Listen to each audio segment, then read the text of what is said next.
So today I want to talk to you about my 5 favorite tools for self-awareness and self-development. I just so happened to be passionate about this topic, not only because I've been on my own journey of self-awareness and self-development for more than 20 years now, but I also have a degree in psychology. So I spent quite some time in my life studying these topics professionally and academically. So I have beautiful things to share here today. Now, on a more personal note, the reason why I love these tools that I'm about to share here with you today is because these are tools that can grow with you in your self-awareness and self-development journey. So no matter where you are, if you think that you're just getting started, or if you think that you've been working on yourself for a very long time, they can be useful. And on my own journey, these are the tools that stuck with me. So I believe that they're gonna be useful until the day I die. Basically, they are really awesome. Now, there are other true reasons why I love these tools. And the first being, I was able to divide these tools into 3 different categories. The first one being do it on your own. The second one being tools that you can do it on your own or do it with support. And the third one being do it with support. So you necessarily need to be using it or practicing it with the assistance of a practitioner or a professional. The second reason why I love these tools is because they are great for both self-awareness and self-development.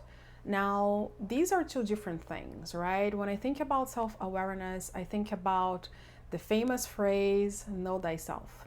It's when you devote some time to put your attention inwards and you become keenly aware of who you are being in this lifetime. What are your motivations, your fears, how your past affect your present and future, how do you go about achieving your dreams, all of those things. However, being self-aware does not mean that you're going to self-develop, because you may know something about yourself. Like, you may know that you generally get very jealous in your relationships, in your romantic relationships, but maybe you do not know how to change that. And with these tools, they can be used for both, for making you more self-aware and also aid you in your self-development journey, so you can start to walk towards this version of yourself and this version of your life that is basically the version of your dreams, like the way that you would express yourself in the most beautiful way in this lifetime. So with no more further ado, let's get into the tools. The first tool that I'm bringing here today is journaling. So the thing that I love the most about journaling is that it's basically free. So most people have a notebook or a laptop that they can use to write, what they're thinking and their feelings. And it's amazing because you can start it right away. And if you're going through a difficult phase in your life and maybe you don't have the resources to pay a therapist or someone with whom you can work, in a more professional therapeutical setting, you don't have to suffer that much. Like, you can write it down, you can stop the negative looping patterns that may be happening in your mind, because you're giving expression to your feelings and you're giving expression to whatever it is that you're thinking. And once you give it form, once it becomes something more material, you can decide what to do with it. It just becomes easier to organize your thinking. Now, before we get into how different ways of journaling, one thing that I need to say is that you need to be careful sometimes with the tendency, and I lived that, when I was a teenager, with the tendency of only writing about the negative things in your life. Because if you do that for a very long time, you start to identify yourself with a version of your reality that maybe you don't want to be identified with. So, on a more personal note, I remember when I was probably, I don't know, 18 years old, I made this huge ceremony and I burned all of my journals because I was tired of that version of myself that I was writing about all the time. And that was actually something that I did intuitively. And this is actually a great practice, which is writing it down and burning away whatever it is that you do not want to be experiencing and living in your life anymore.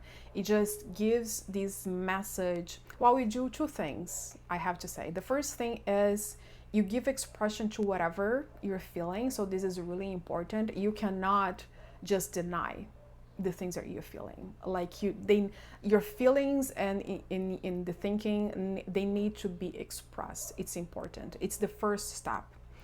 But once they are expressed, you don't want to be stuck with them forever if they're not good for you, right? So when you burn it or when you throw it away, you're giving this message to your subconscious mind that you're ready to release. So this is a really powerful thing that you can do.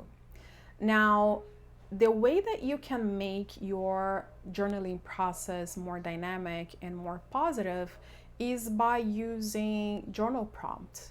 I'm gonna give you a few here just so you can have an idea. And I think there's like this really nice approach that you can have, which is to avoid why questions starting with why, and to lean more towards what questions. Reason being, we are not very good in understanding why things happen the way they do, or even sometimes why we behave the way we do.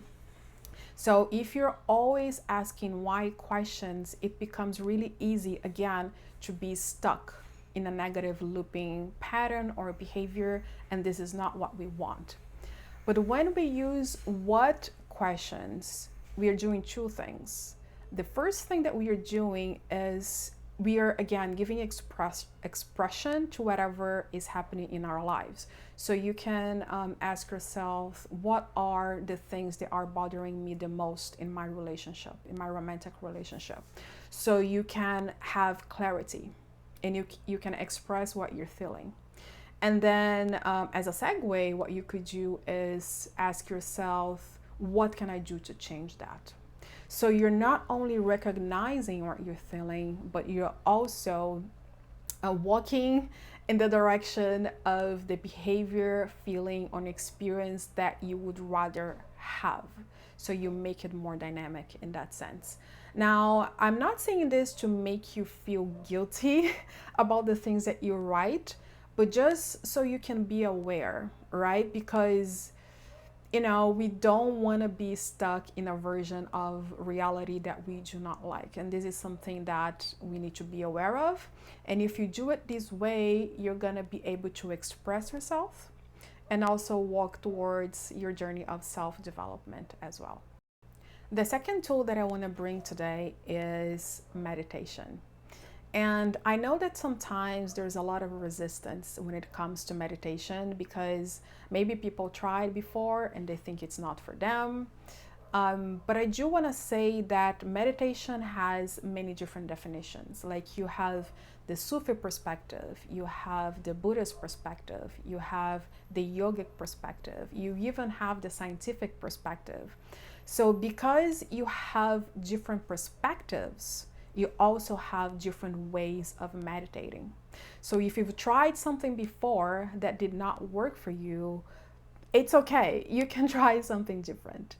And there is two important things that needs to be recognized when it comes to the importance of meditation. The first thing is you need to recognize that the quality of your mind dictates the quality of your life. I'm going to give you an example. You may be having a vacation with your friends, right? You may be visiting a beautiful country with beautiful nature, amazing food, and yet not be able to completely enjoy your time because you're having anxious thoughts all the time. On the other hand, you may be living something really hard, like a difficult transition in your life, for example, if you are, let's say, getting a divorce, and depending on the quality of your thinking, the way that you go through and leave the situation can be harder or easier, depending on how you choose to approach, you know, this difficulty or this transition in your life. So it is really important to pay attention to the quality of our minds, and the best way to do that is through meditation. And that leads to the second point, which is with meditation, we understand that we are not our thinking. We are not our thinking. And a lot of the suffering that we as humans experience in life, it's when we are too identified with our thinking. So when you're meditating, whatever type of meditation you are doing, you're going to start to realize that you are the being observing your thoughts. And because you are the being observing your thoughts, you always have the choice to give or to not give energy to the thoughts that are popping in your mind, right? So this gives you tremendous power, because then you can start to give more energy to the thinking patterns and to the thoughts that are more conducive to the type of life that you want to live. But you only realize that when you start meditating. Now, let's talk about the practical tools that you can use. So, if you've never meditated before, or you did have some experience, but maybe you think it's not for you, I'm going to invite you to try it again. And I'm going to invite you to watch this documentary called Headspace Guide to Meditation. I'm not affiliated with Headspace. I wish, because I think that they do an amazing job.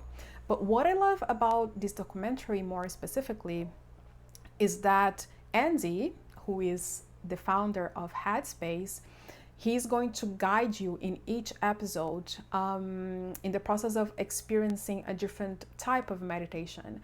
And the episodes are short, they are like 20 minutes max. So you can do it whenever you have 20 minutes, maybe before you go to bed, maybe after you wake up.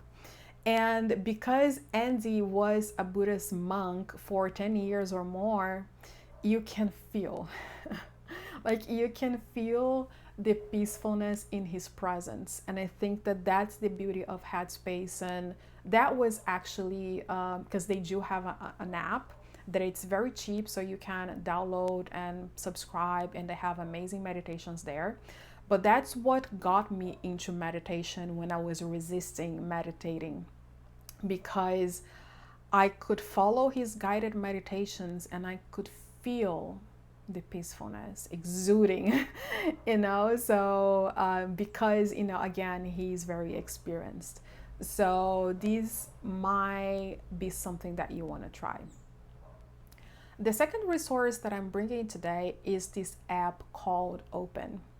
I discovered Open when I was in grad school in 2021, I believe, if I'm not mistaken. And I actually discovered them because of the breathwork sessions, and we are going to be talking about this next. And they are amazing because they have meditation sessions, they have breathwork sessions, and they have workout sessions as well. And you have the option to just follow the meditations that are pre-recorded, or you can also join live. So you get to interact with the teachers and with other people as well. You can even invite your friends to meditate with you. So it's a really nice app for an amazing price. Now let's talk about the free resources that we have. There are obviously many meditation channels on YouTube, so you can you can research on your own. But there is one specifically that I've been following and doing the meditations, and it's the channel of Seminary Jayasara. So she is a Buddhist nun, So she also knows her stuff, and she has both Buddhist teachings if you're just happen to be interested in that, and she has guided meditation sessions as well, and the quality of the meditations is really good. So I've been doing some of her meditations lately. So the third tool that I want to bring to you guys today is breathwork.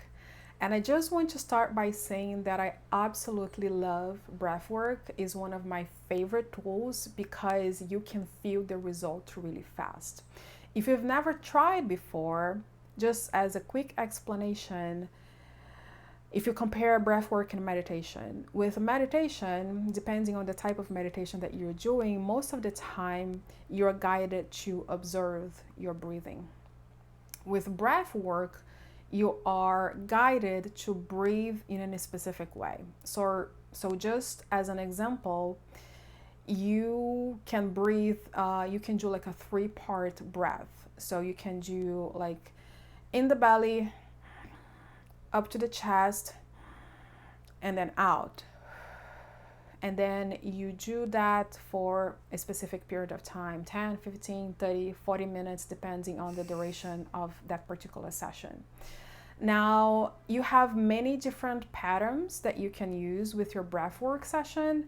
And the beauty of it is that you can use the breath to achieve a certain state of mind, right? And to basically alchemize your feelings. So if you are feeling very anxious, you can do a session to release anxiety and calm your mind.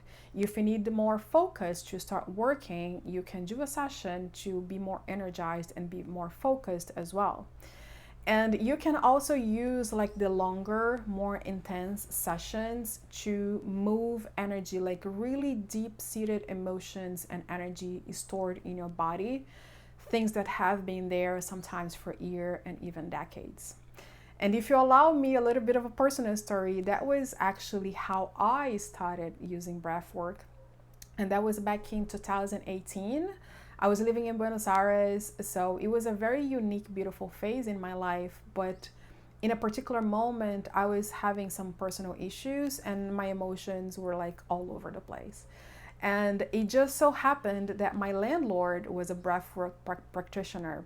So we started working together and we have like, I don't know, maybe 15 sessions together total during the time that I was living there.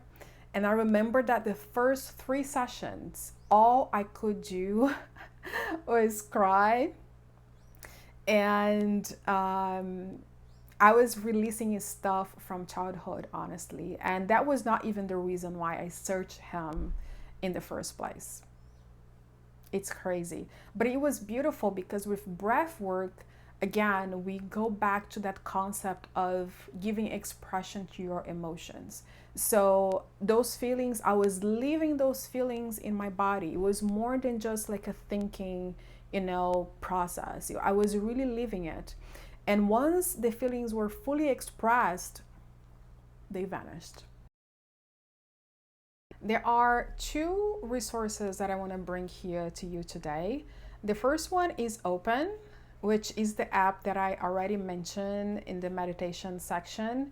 And Open is absolutely amazing. I actually love Open the most because of the breathwork sessions that they have.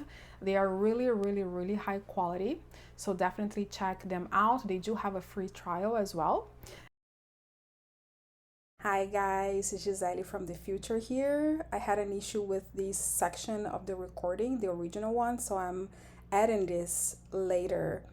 But I just wanted to bring you guys this resource, the YouTube channel of Sandy.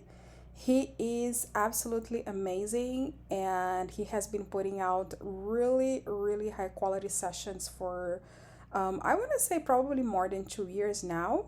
And you can find any and everything in his channel. You can find 15-minute sessions to quick start your day to 60-minute long sessions to have maybe, a shamanic spiritual journey. So amazing channel, highly, highly, highly recommend. The fourth tool that I'm bringing today is EFT tapping. If you've never heard of it, EFT tapping stands for Emotional Freedom Technique. And it's this technique in which you basically tap different points of your body, and these points are actually acupuncture points.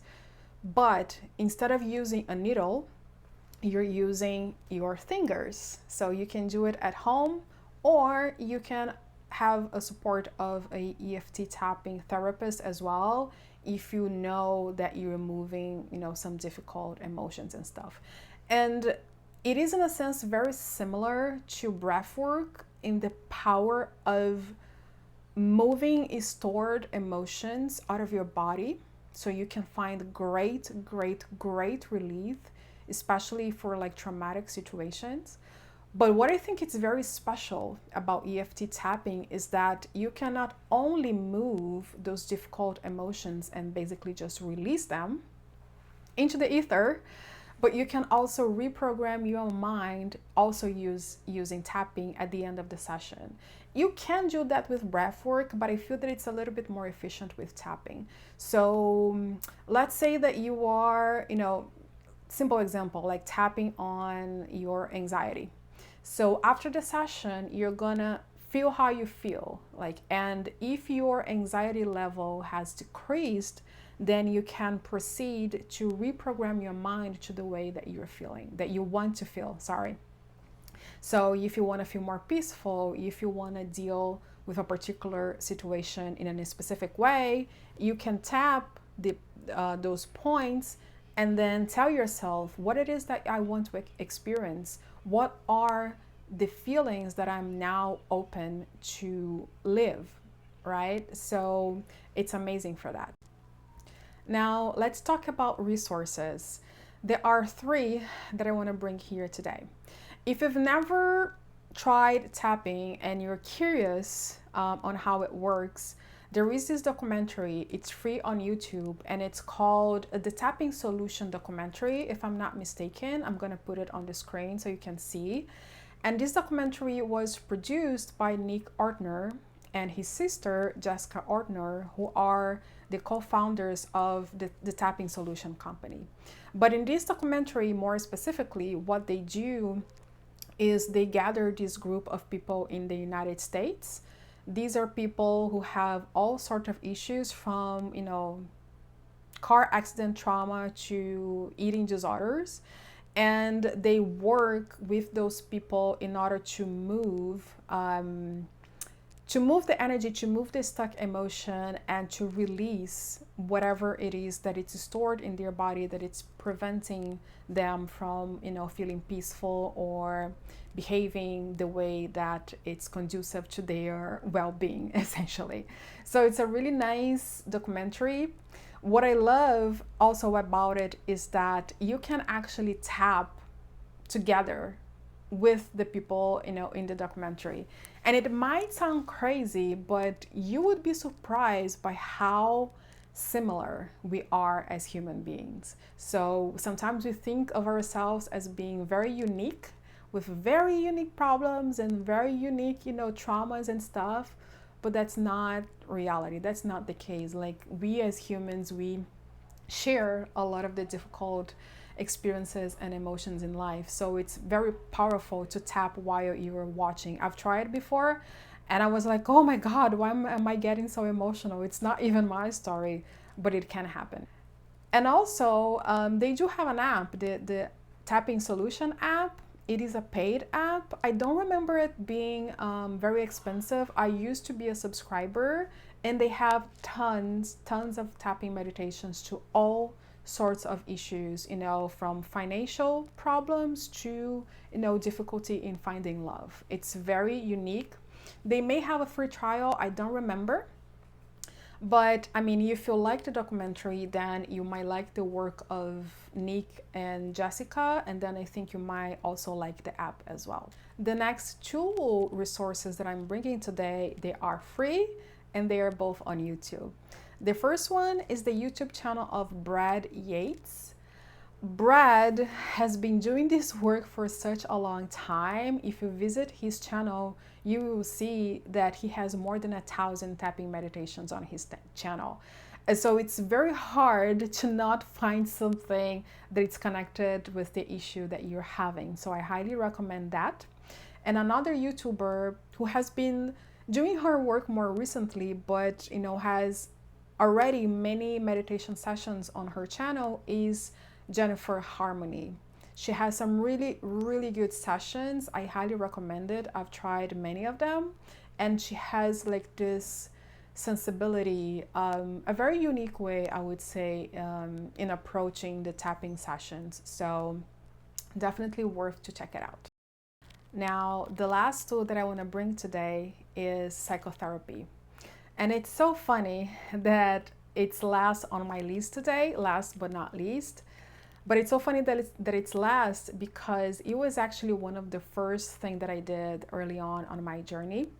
And I feel that the beauty of it is having these safe space in which someone is there exclusively to listen about you, to listen your story, your difficulties, your fears, and you are not only giving expression and voice to what's going on inside of you, but you also have someone willing to give you unbiased perspective on the things that you're going through inside of yourself and in your life. So it's beautiful. One thing that needs to be said about psychotherapy is that there are many different approaches. So you have psychodynamic therapy, you have gestalt therapy, you have cognitive behavioral therapy. I'm gonna list the main ones here, or at least the ones that I studied the most, just so you can do some research. And then each one of them sees the human mind and the therapeutical process in a different way. So they're going to yield different results. So it's important to understand the difference and do a little bit of research, because depending on what you need and depending on the phase of your life, you're going to want to work with one instead of the other. So just as an example, if you never ever in your life had a space to talk about your childhood, to talk about your more intimate relationships, to reflect about your state of being most of the time, your state of mind, and you need like that first space, that first safe space in order to talk about that and express that, then the thing that you're looking for is psychodynamic therapy. If you're going through something more specific, or you have behaviors that are, they are dysfunctional, they are disturbing your day-to-day life, or you're going through a divorce, I don't know, something more specific, you can maybe look for a cognitive behavioral therapist. The last time that I had a therapist was actually a cognitive behavioral therapist. And I was back in grad school. I was, having a hard time adapting to my new reality. And as we were working together, we were changing some of the dysfunctional thinking patterns that I had back then. And also he gave me some really practical tools to manage my day-to-day life. So that was more like a practical approach. And at that time, I didn't feel that I could do it on my own, like I needed support. So it is beautiful to have support. And it's also beautiful to take responsibility for your process. So again, do some research. And whenever you are connecting with a therapist or a psychologist, ask them, like, what is your approach? How do you think your approach or the way that you work can support my journey in this specific stage that I am in right now? So this is important. This is important to do because, yes, it's amazing to receive support, but we also need to have agency over, our lives and take responsibility for our processes, our healing and self-awareness processes. Those that I use and that I love the most, again, reason being, they adapt. They adapt to you, they adapt to your moment. I've been using for a very long time, and I believe that I will continue to use for a very long time because they are very dynamic. So for instance, my journaling style changed so much throughout time and will continue to change. And I know that this practice will continue to support me. The same thing can be said about breathwork. The same thing can be said about the times when I think that I need some support, like a support of a psychotherapist. So they can be with you until the rest of your life and aid your self-awareness and self-development journey. I really hope that you found this video really useful, whatever you are on your journey. And thank you so much for spending this time with me. I'll see you in the next one. Bye.